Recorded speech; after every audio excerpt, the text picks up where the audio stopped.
Ndongeye ndabashimiye mwebwe mwese wadukurikiranye kuri Hand of God Ministry 2050. Uko bisanzwe channel yacu tunyuzaho ibiganiro by'ijambo ry'Imana ndetse dusengera n'amasengesho yo gusengera abantu bagiye batandukanye, abarwaye, bafite ibibazo bigiye bitandukanye byo mu isi, tukanyenga Imana ikagira ikintu ikora. Njyewe ndi Evangeliste Bosco. Uyu munsi nishobora tuganira ku ijambo ry'Imana, tukaganira ku nkuru nziza ya Yesu Kristo, tukaganira ku cyo Imana dushakaho n'ikimana dukeneyeho.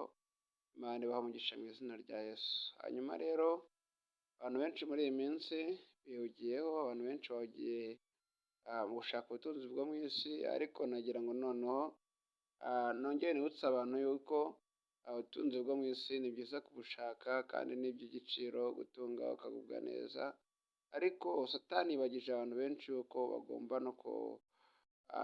no gushaka ubutunzi bwo mu ijuru. Ubutunzi bwo mu isi ni byiza kubushaka, ariko noneho birakwiriye ko abantu bongera no gushaka ubutunzi bwo mu isi, kandi abantu bagakora icyo Imana yahamagariye. Nuko Imana yabahamagaye, abantu bakomeza kuba inyangamugayo, kuko biravuga ngo munesheshe icyiza kinesha ikibi. Rero niyo mpamvu abantu benshi basa n'abibagiwe, ariko nagira ngo nongere mbibutse bene data munkurikiranye hirya no hino, kugira ngo mukomere. Umwanzi ye kuduha amaso ngo atwereke ibyo mu isi yuko ari byo bifite agaciro kurusha iby'ijuru. Cyane cyane twite ku byo mu ijuru, twite ku by'ubugingo, twite ku by'agakiza twahawe, twite ku Mana y'agakiza, twite yuko Kristo yaje aje gushaka ubugingo, yaje gucungura umuntu, yaje kugira ngo tubonere ubugingo muri we. Satani aduha amaso ngo atwereke yuko tuzaguma hano mu isi, tuzamara igihe kirekire hano mu isi, ahubwo kubaho kwacu k'uyu munsi tukurutishe kubaho kwacu kw'ejo hazaza. Mbese kubaho kwacu kw'ejo hazaza ariko kugira imbaraga cyane kuruta uko twakwita kubaho kwacu k'uyu munsi. Nibyo kandi birakenewe, ariko nanone Satani aduha amaso ngo atwereke yuko iby'isi bifite imbaraga kuruta ubugingo buhoraho, kuko Satani asa naho abantu benshi amaze kwereka yuko isi tuzayimaramo igihe kirekire, kandi nyamara nta gihe dufite mu isi. Yesu abivuzeho, amaze gutanga ibimenyetso bizagaragaza iminsi y'imperuka, izagaragaza kugaruka kwe. Hazabaho indwara z'ibyorezo, hazabaho intambara, hazabaho ibintu bikomeye, abantu bazangana, umubyeyi azanga umwana, umwana azanga umubyeyi, urukundo rwinshi ruzakonja. Mbese abantu bazikunda, abantu bazakunda imiya n'ibindi bigiye bitandukanye. Hanyuma baramubaza ngo mbese wowe ugaruka kwawe kuri ryari, bagira ngo abahishurire. Ariko Yesu ababwira ijambo rikomeye, arababwira ngo nanjye ubwanjye simbizi, bizwi na Data wo mu ijuru.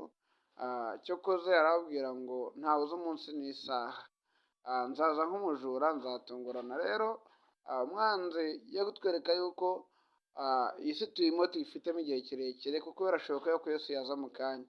Ese Yesu aramutse aje none aha ngaha, Yesu aramutse aje mu kanya, yagusanga he? Yasanga witeguye, yasanga uri mu rugendo, yasanga akazi ukora, yasanga bizinesi ukora, yasanga aho ngaho uririrwa ubuzima bwa buri munsi, yasanga witeguye yuko ukenyeye wambaye ugomba kujya mu ijuru, yasanga amatabaza yawe yaka. Rero birakwiye ko tukaba maso, tukibuka yuko nta muntu ufite igihe kirekire muri iyi si. Iyo umuntu arambye byuze igihe kirekire, agira imyaka 90, 95, tumwitaho ko yarambye, ariko nyamara munsi yayo abantu benshi barapfa, kandi uko bwije n'uko bukeye, kandi uko umuntu apfuye ubuzima bwe buba burangiye. Rero dukwiriye kwita ku iherezo ry'ejo hacu hazaza, kuko tukita ku buzima bw'ejo hazaza. Abantu benshi bategura amabije agiye atandukanye, bagategura imishinga igiye itandukanye izafasha kubaho neza bo n'imiryango yabo ejo hazaza. Ni byiza, ariko noneho dukwiye no gutegura umushinga wo kubana n'Imana, no kugendana n'Imana, ku buryo ejo hacu hazaza, umunsi twavuye muri uyu mubiri, umunsi Yesu yaje, iyo saha yageze, ku buryo nanone tuzinjira mu bwiza bw'Imana no mu bugingo buhoraho. Kandi Yesu arabivuga neza, aravuga ngo umunsi nzarobanura intama mu ihene, aravuga ngo ihene nzazishyira ibumoso, intama nzazishyira iburyo. Hanyuma ngo abantu benshi bazambaza, bamwe bavuge ngo twasengaga mu izina ryawe, abandi twahanuraga mu izina ryawe, abandi twavugaga ubutumwa mu izina ryawe, abandi twararimbaga mu izina ryawe, abandi twakoraga ibitangaza mu izina ryawe, ngo benshi bazaza ngo bambaze, ngo ariko ngo nanjye nzaberura mbabwire ngo sinigeze kubamenya. Rero biragatsindwa kuba uzi yuko uzi izina rya Yesu, ariko nyamara igihe cyazagera Yesu akazavuga ngo ntabwo nigeze nakumenya, akavuga ngo biragatsindwa, akavuga ngo sinigeze nakubona, kandi abaye igihe kirekire mu nzu y'Imana, wiswe umurokore kenshi, wiswe umukozi w'Imana kenshi, ariko nyamara Yesu ntabwo akuzi, imirimo Yesu ntabwo ayizi, kuko witaye ku by'isi, witaye muri iyi si cyane, ibihe by'agaciro iby'isi cyane kuruta uko aha agaciro iby'ijuru. Nagira mbabwire ngo umwanzi ye kuduha amaso ngo atwereke ubuzima bwa none, ahubwo twite ku iherezo ryacu. Ibyo nibyo Pawulo yavuze, aravuga ngo twite ku iherezo ryacu bene data. Imana ibahe umugisha, Imana ibagire neza, abone ubutumwa bwawe bwari buje kugira ngo bwongere bugukangure, wongere witekerezeho, wibuke yuko mu kanya Yesu yaza, nyuma y'umunota, nyuma y'amasegonda, nyuma y'isaha, nyuma y'uyu munsi, nijoro, mu gitondo, saa sita, wibuke yuko Yesu yaza, kandi wibuke yuko ibyahanuwe byose uko bingana byarasohoye, igisigaye ni bikeya, kandi mu bisigaye harimo n'uko Yesu agiye kugaruka. Rero nagira ubwire ngo amaso kandi ukomere, ntucogore, ahubwo ube maso, kandi umwanzi ye kuguha amaso ngo akwereke yuko ubugingo buhoraho nta gaciro bufite, ahubwo wongere wibuke yuko hari ubuzima, hari ukubaho, hari ubundi buzima abana b'Imana bazama, bacungwa n'amaraso Yesu bazamo, hari ubundi buzima. Pawulo yabivuze neza, wagera ku kigero cyiza, avuga ijambo ryiza, aravuga ngo ubu ngubu ngiye bimaze kumera nk'ibisukwa ku gicaniro. Aravuga ngo narwanye intambara nziza, aravuga ngo ibisigaye bikiwe ikamba. Ukwiriye kugera wumva yuko aho uri mu kazi, ukagera ku kigero wumva yuko ikamba ari ry'ubugingo.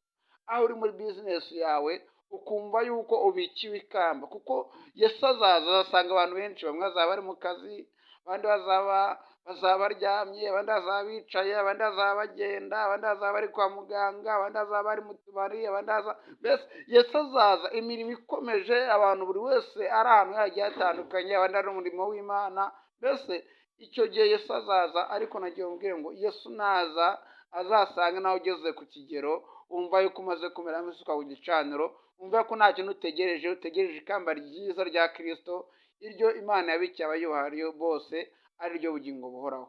Rero bamaso ukanguke, uko kwiza kw'Imana kubana kandi imbaraga zishobora byose zibana nawe, arushaho kurwana no kubana nawe. Kandi birabwo ntimukiganyire mwibaze iby'ejo, oya, ntimukiganyire, kwiganyira oya, ahubwo wizere Imana, wizere imbaraga z'Imana mu gihe urimo icyo ari cyo cyose. Kandi njya nkwibutsa yuko igihe cyose waba urimo Imana ikiri hejuru, igihe cy'ubukene, igihe cy'ubushomeri, igihe cy'intambara zigiye zitandukanye, igihe cy'uburwayi bugiye butandukanye, ibyo byose Imana iri hejuru, kandi Imana ifite mu biganza. Ntugire ubwoba, ntutinye, ahubwo gukomera, kandi urushaho kwita ku buzima bwawe bw'uyu munsi, ariko cyane cyane wite ku iherezo ryawe, wite ku buzima uzabamo bw'abana b'Imana bazabamo.